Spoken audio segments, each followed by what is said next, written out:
পদ্ম প্রচারে পরিবর্তন যাত্রা। দেখুন, পাখির চোখ বিধানসভা নির্বাচন, আর তাই এই বঙ্গে বিজেপির পরিবর্তন যাত্রা।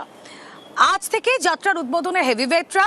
দুপুরে 4 জেলায় একসঙ্গে পরিবর্তন যাত্রার সূচনা। কোচবিহারের রাসমেলা মাঠের সূচনায় নীতিন নবীন, কৃষ্ণনগরেও রয়েছে সভা, রয়েছে গড়বেতায়, পাশাপাশি ইসলামপুরেও। এর পর রয়েছে এই সভা। কোথায় কোথায় কিভাবে বিজেপির এই কর্মসূচি আরো ডিটেলে জানাবেন প্রতিনিধি সুস্মিতা রয়েছেন সঙ্গে। সুস্মিতা,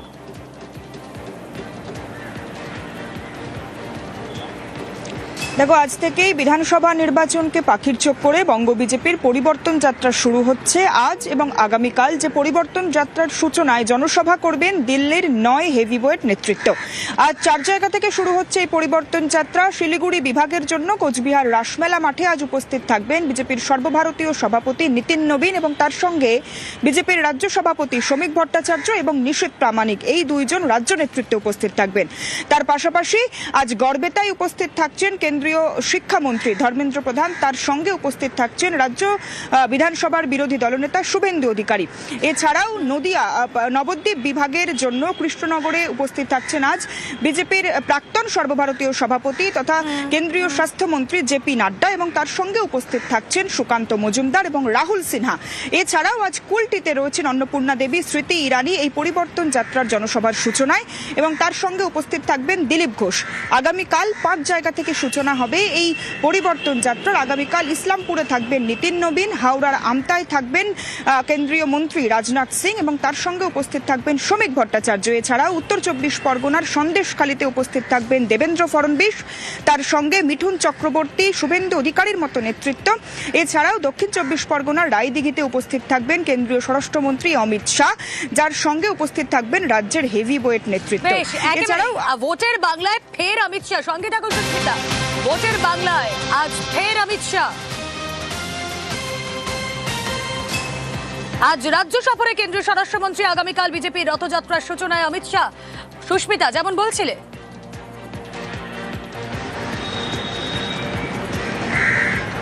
দেখো, ভোটের বঙ্গে আবারও ভোটের পারদ যেমন চড়ছে, ইতিমধ্যে এসআইআর এর লিস্ট প্রকাশ হয়েছে, তার সঙ্গে নির্বাচনী বাদ্যি যে বেজে গিয়েছে রাজনৈতিক দলের অন্দরে, তা বিজেপির এই হেভিওয়েট নেতৃত্বের আনাগোনা আরও একবার প্রমাণ করছে।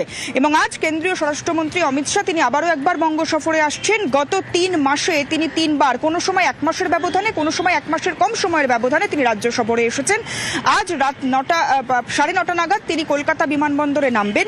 আগামীকাল দক্ষিণ 24 পরগনার রায়দিঘি থেকে তার পরিবর্তন যাত্রার সূচনা কর্মসূচি রয়েছে, জনসভা রয়েছে, এবং আজ রাতে তিনি কলকাতার একটি বেসরকারি 5 তারা হোটেলে সেখানে যেমন রাত্রিবাস করবেন, তার পাশাপাশি আগামীকাল বেলা 11:30 নাগাদ তিনি হেলিকপ্টারে রওনা দেবেন রায়দিঘির উদ্দেশ্যে কলকাতা বিমানবন্দর থেকে, এবং রায়দিঘিতে তিনি পরিবর্তন সংকল্প যাত্রা বা পরিবর্তন যাত্রার সূচনা জনসভার মাধ্যমে সেখান থেকে আবারও তিনি কলকাতা বিমানবন্দর এবং পরবর্তী সময়ে হেলিকপ্টারে করে আবারও রওনা দেবেন দিল্লির উদ্দেশ্যে।